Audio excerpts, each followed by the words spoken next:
Hi, ಇವತ್ತು capsicum ಚಿತ್ರಾನ್ನ ಹೇಗೆ ಮಾಡೋದು ಅಂತ ನೋಡೋಣ ಬನ್ನಿ. ಮೊದಲಿಗೆ ಬಾಣಲೆ ತಗೊಂಡು 2 ರಿಂದ 3 ಟೇಬಲ್ ಸ್ಪೂನ್ ಎಣ್ಣೆ ಹಾಕಿ ಅದಕ್ಕೆ ಕಡಲೆ ಬೀಜ ಸ್ವಲ್ಪ ಹಾಕಿ ಅದು ಫ್ರೈ ಆದ ನಂತರ ಒಂದು ಅರ್ಧ ಟೇಬಲ್ ಸ್ಪೂನ್ ಸಾಸಿವೆ ಹಾಕಿ ಫ್ರೈ ಮಾಡ್ಕೋಬೇಕು.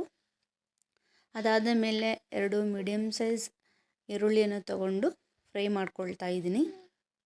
ಆನಿಯನ್ ಸ್ಮೆಲ್ ಆಗೋವರೆಗೂ ನೀಟಾಗಿ ಫ್ರೈ ಮಾಡ್ಕೊಳ್ಳಿ. ಲೈಟ್ ಬ್ರೌನ್ ಆಗಿ ಟ್ರಾನ್ಸ್ಪರೆಂಟ್ ಆಗೋವರೆಗೂ. ಸೊ ಆನಿಯನ್ ಸ್ವಲ್ಪ ಟ್ರಾನ್ಸ್ಪರೆಂಟ್ ಆದ ನಂತರ ಒಂದು ಎಸಳು ಬೆಳ್ಳುಳ್ಳಿಯನ್ನು ಆ್ಯಡ್ ಮಾಡ್ಕೊಳ್ತಾ ಇದ್ದೀನಿ. ಬೆಳ್ಳುಳ್ಳಿ ಕೂಡ ಸ್ವಲ್ಪ ಜಾಸ್ತಿ ಹಾಕ್ಕೊಂಡ್ರೂ ಕೂಡ ತಿನ್ನಲಿಕ್ಕೆ ತುಂಬ ಚೆನ್ನಾಗಿರುತ್ತೆ.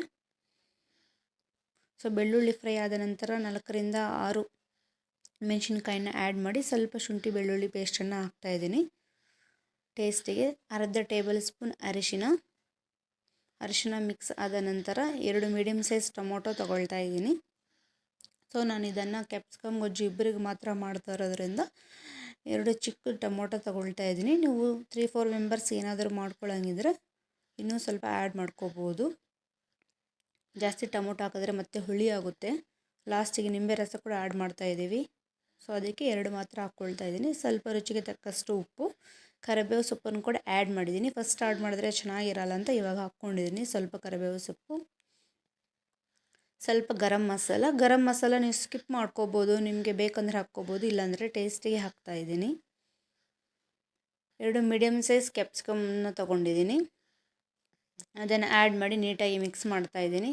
ಸೊ ಕ್ಯಾಪ್ಸಿಕಮ್ ಕೂಡ ಅಷ್ಟೇ ನೀಟಾಗಿ ಫ್ರೈ ಆಗಬೇಕಂತ ಏನಿಲ್ಲ. ಆಫ್ ಫ್ರೈಡ್ ಆದರೆ ತಿನ್ನಲಿಕ್ಕೆ ತುಂಬ ಚೆನ್ನಾಗಿರುತ್ತೆ. ಸೊ ಹಾಗಾಗಿ ನಾನು ಮೀಡಿಯಮ್ ಫ್ಲೇಮಲ್ಲಿ ಒಂದು 2 ಮಿನಿಟ್ಸ್ ಅಷ್ಟು ಫ್ರೈ ಮಾಡ್ಕೊಳ್ತಾ ಇದ್ದೀನಿ. ಸೊ ಅದು ನೀಟಾಗಿ ಫ್ರೈ ಆದಮೇಲೆ ಅರ್ಧ ಪೀಸ್ ನಿಂಬೆ ರಸವನ್ನು ಆ್ಯಡ್ ಮಾಡಿ ಸ್ಟವ್ ಆಫ್ ಮಾಡಿ